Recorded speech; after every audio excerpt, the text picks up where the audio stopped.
नमस्कार दोस्तों, target with PS Parihar channel में आपका स्वागत है। सुबह की इस वीडियो में ऐसी सूचनाएं होती हैं जो विभिन्न समाचार पत्रों पर छाई हुई होती हैं और विद्यार्थियों के लिए आवश्यक होती हैं। तो आइए शुरू करते हैं और देख लेते हैं कि आज के इस वीडियो में ऐसी कौन कौन सी सूचनाएं हैं। आगे बढ़ने से पहले एक बात और, जो नए व्यूअर हैं या नए मित्र हैं जिन्होंने target with PS Parihar app को डाउनलोड ना किया हो तो इस ऐप को जरूर डाउनलोड कर लें। इस ऐप में खंड शिक्षा अधिकारी, Uttar Pradesh PCS, Bihar SI, RRB, DRDO MTS, UP police सब इंस्पेक्टर यानी कि भारत की सभी प्रतियोगी परीक्षाओं के टेस्ट सीरीज और मॉक टेस्ट उपलब्ध करा दिए गए हैं। सभी भाषाओं में है, इंग्लिश में है, हिंदी में है और उस प्रदेश की क्षेत्रीय भाषाओं में है। बात कर लेते हैं उत्तर प्रदेश लोक सेवा आयोग की। उत्तर प्रदेश लोक सेवा आयोग ने कल बहुप्रतीक्षित लिखित परीक्षा का जो परिणाम है वो जारी कर दिया। परिणाम जारी होते हुए ही विवाद हो गया। विद्यार्थियों का बड़ा आरोप है कि इस बार स्केलिंग नहीं हुई। जिस तरीके से बीच में चर्चा हुई थी कि लोक सेवा आयोग ने स्केलिंग को हटा दिया है और इस स्केलिंग को हटाने से जो विज्ञान वर्ग के जो विद्यार्थी हैं उनका फ़ायदा होता है और जो मानविकी वर्ग के विद्यार्थी होते हैं उनका नुकसान होता है। हालांकि बीच में समाचार पत्रों के माध्यम से जानकारी मिली थी कि जो पद्धति है मूल्यांकन की वो वही रहेगी, उसमें कोई छेड़छाड़ नहीं की गई है, कोई बदलाव नहीं किया गया है। लेकिन फिर भी विद्यार्थियों का ये एक बड़ा आरोप है। विद्यार्थियों का ये भी कहना है कि पीसीएस मेंस 2017 का जब परिणाम जारी किया गया था तो स्केल्ड नंबर भी दिखाए जाने बंद कर दिए गए थे और ये जो नियम है ये पिछली बार से ही लागू हो चुका है उत्तर प्रदेश लोक सेवा आयोग में। और यह बात सत्य भी है, जब पीसीएस 2017 का जो परिणाम आया था और मार्कशीट जारी हुई थी तब विद्यार्थियों ने इसका बहुत ज़्यादा विरोध किया था। विद्यार्थियों का कहना था कि स्केल्ड नंबर भी दिखाए जाने चाहिए और वास्तविक जो नंबर है वो भी दिखाए जाने चाहिए। तो जो मार्कशीट जारी हुई थी उसमें विद्यार्थियों के वास्तविक नंबर नहीं दिखाए गए थे और कितने नंबर घटाए गए, कितने नंबर बढ़ाए गए, केवल वो नंबर ही बताए गए। और ऐसा भी हो सकता है कि पीसीएस 2019 से पहले ही इसका अंतिम परिणाम भी जारी हो जाए। लिखा है कि लोक सेवा आयोग की 2018 की भर्ती पदों की संख्या के लिहाज से सबसे बड़ी भर्ती है। इसमें जितने पद हैं उतने पद पीसीएस की पिछली 10 भर्तियों में नहीं रहे। इस भर्ती में डिप्टी कलेक्टर और डिप्टी एसपी समेत पीसीएस संवर्ग के 40 प्रकार के कुल 988 पद हैं। खास बात यह है कि इस भर्ती में डिप्टी कलेक्टर और डिप्टी एसपी के पदों की संख्या भी पीसीएस की पिछली 10 भर्तियों में सबसे ज़्यादा है। वहीं पर आयोग के जो सचिव हैं जगदीश, उनका कहना है कि अभ्यर्थियों के प्राप्तांक, कट ऑफ अंक की जो सूचनाएं हैं अंतिम चयन परिणाम होने के बाद ही दी जाएंगी और लोक सेवा आयोग प्रायः ऐसा करता भी है। चूंकि पीसीएस मेंस 2019 की प्रस्तावित है, उसी के बारे में लिखा है कि 2019 मेंस से पूर्व घोषित हो सकता है अंतिम परिणाम। लोक सेवा आयोग की पीसीएस 2018 मुख्य परीक्षा का परिणाम घोषित होने के बाद इसका अंतिम परिणाम पीसीएस 2019 मुख्य परीक्षा से पहले घोषित होने का रास्ता साफ हो गया है। हालांकि आयोग ने अभी इंटरव्यू की तिथि नहीं घोषित की है। तो अगर फाइनल परिणाम आ जाता है तो ये विद्यार्थी आज जो अगली परीक्षा है 2019 की उसमें नहीं बैठेंगे और सीधा फायदा जिन विद्यार्थियों के नंबर कम है 2019 के, उन विद्यार्थियों को लाभ हो जाएगा। अगली सूचना है 69,000 शिक्षक भर्ती की। 69,000 शिक्षक भर्ती की आज सुप्रीम कोर्ट और हाई कोर्ट दोनों जगह सुनवाई होनी है। सुप्रीम कोर्ट में जो मामला है वो अमिता त्रिपाठी वाला केस है। उत्तर कुंजी को लेकर के विद्यार्थी सिंगल बेंच से डबल बेंच से अब सुप्रीम कोर्ट पहुंच गए हैं। 3-4 प्रश्नों को लेकर के विवाद है। ये देख सकते हैं यहाँ पर लिखा है Amita Tripathi versus examination regulatory authority UP और इसमें जो डेट लिखी हुई है वो 24 तारीख। Justice Hemant Gupta and honourable mister justice Aniruddha Bose, इनकी बेंच में आज सुनवाई होनी है और अगर सुनवाई होती है तो मैं आपको इस चैनल के माध्यम से जानकारी दे दूंगा।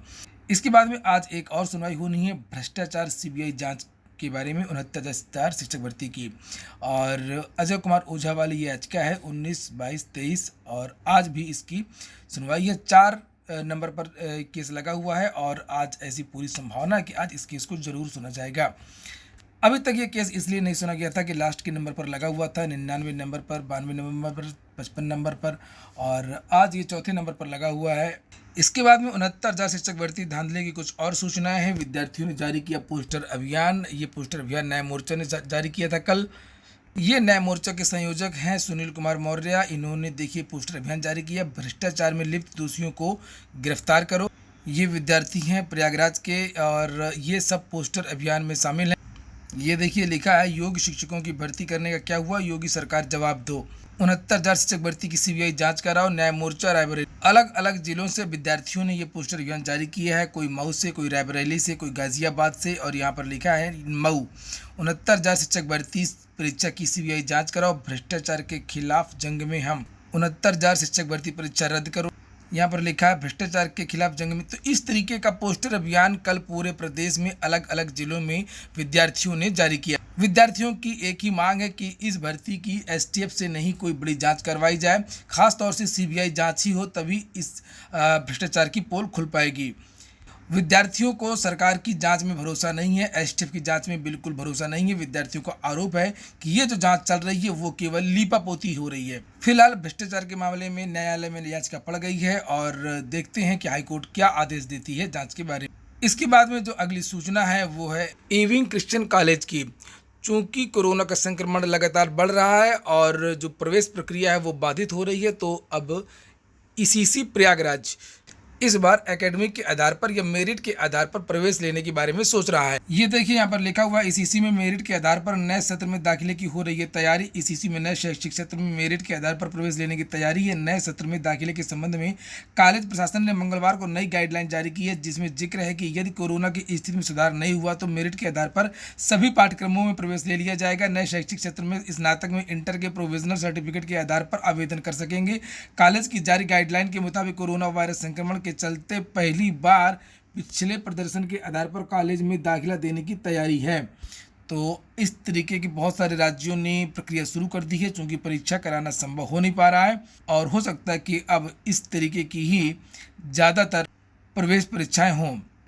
यहाँ पर देख सकते हैं एक और सूचना, लखनऊ विश्वविद्यालय चार पाठ्यक्रमों का परीक्षा कार्यक्रम जारी किया। लखनऊ विश्वविद्यालय ने 7 जुलाई से प्रस्तावित वार्षिक परीक्षाओं का कार्यक्रम जारी कर दिया है। इसमें बीए, बीएससी, बीकॉम और बीएचएससी का पाठ्यक्रम शामिल है। निर्धारित कार्यक्रम के अनुसार 2 पालियों में ये परीक्षाएं कराई जाएंगी। परीक्षा का विस्तृत कार्यक्रम विश्वविद्यालय की वेबसाइट LKOUNIV.AC.in पर अपलोड किया गया है। इन परीक्षाओं की शुरुआत 16 मार्च को की जा चुकी है, लेकिन कोरोना संक्रमण को देखते हुए इन्हें टाल दिया गया था। अब विश्वविद्यालय प्रशासन इनको कराने की तैयारी कर रहा है। इसी क्रम में मंगलवार को परीक्षा कार्यक्रम जारी कर दिया गया। के बाद में अगली सूचना है सीबीएसई की। सीबीएसई आज फैसला लेगा, इसके बारे में लगातार आपको अपडेट देता रहा हूं और कल भी एक वीडियो बनाया था जिसमें बताया था कि सुप्रीम कोर्ट ने 25 जून तक फैसला लेने के लिए कहा है। लिखा है सीबीएसई ने शीर्ष अदालत को बताया है कि 10वीं और 12वीं की बची हुई परीक्षाएं कराने पर फैसला बुधवार की शाम तक लिया जाएगा। केंद्रीय बोर्ड ने यह जानकारी मंगलवार को शीर्ष अदालत को दी। कोर्ट ने उसके बाद मामले की सुनवाई के लिए गुरुवार तक स्थगित कर दिया है। जस्टिस AM खानविलकर की पीठ ने आईसीएसई बोर्ड से कहा कि वह भी सीबीएसई के फैसले का अनुसरण कर सकता है।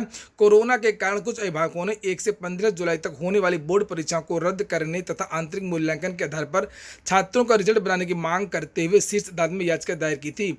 इन परिजनों की मांग थी कि ये जो इंटरमीडिएट की जो शेष परीक्षाएं और हाई स्कूल की इन परीक्षाओं को अब आयोजित न किया जाए, इनको स्थगित कर दिया जाए और 1 जुलाई से लेकर के 15 जुलाई तक ये परीक्षाएं आयोजित होनी थी। और अगर ये परीक्षाएं स्थगित होती हैं तो CTET, जेईई मेंस, नीट, बहुत सारी जो प्रतियोगी परीक्षाएं जुलाई में होनी है वो सब भी स्थगित हो जाएंगी।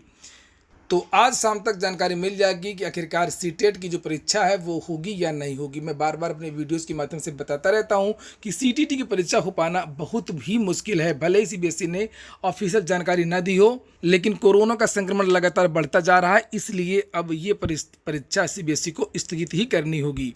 इसके बाद में अगली सूचना है किराया माफी के लिए प्रदर्शन। NSUI ने कोरोना काल में डेलीगेसी में रहने वाले छात्रों का किराया माफी, मकान मालिकों का हाउस टैक्स और बिजली का बिल भी माफ करने की मांग उठाई है। छात्रों ने मंगलवार को इलाहाबाद विश्वविद्यालय छात्र संघ भवन पर मांगों के समर्थन में प्रदर्शन भी किया। इलाहाबाद विश्वविद्यालय छात्र संघ के पूर्व उपाध्यक्ष अखिलेश यादव की अगुवाई में जुटे छात्रों ने आरोप लगाया कि उनको मकान मालिकों की तरफ से कमरे के किरायों को लेकर के फोन किए जा रहे हैं।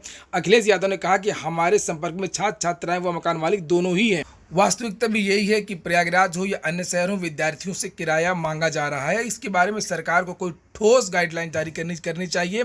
और दूसरी बात यह है कि हाउस टैक्सेस भी इस बार सबको भेजे गए हैं प्रयागराज में, तो हाउस टैक्स भी माफ़ करना चाहिए इस बीच में या इस साल का। तो मकान मालिकों को भी राहत दी जाए और विद्यार्थियों को भी राहत दी जाए।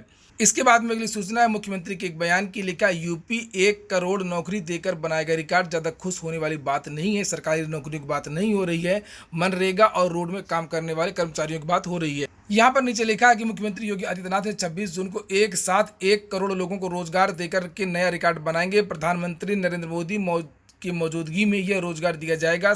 एक साथ 1 करोड़ से ज़्यादा लोगों को रोजगार देने वाला यूपी पहला होगा। इस दिन एमएसएमई इकाइयों को कर्ज भी दिया जाएगा। तो लिखा है कि योगी सरकार ने इन कामगारों को MSME, expressway, highway, UPEIDA, MNREGA आदि क्षेत्रों में बड़े पैमाने पर रोजगार से भी जोड़ चुकी है। अब ये आंकड़ा 1 करोड़ के पार पहुंचने वाला है।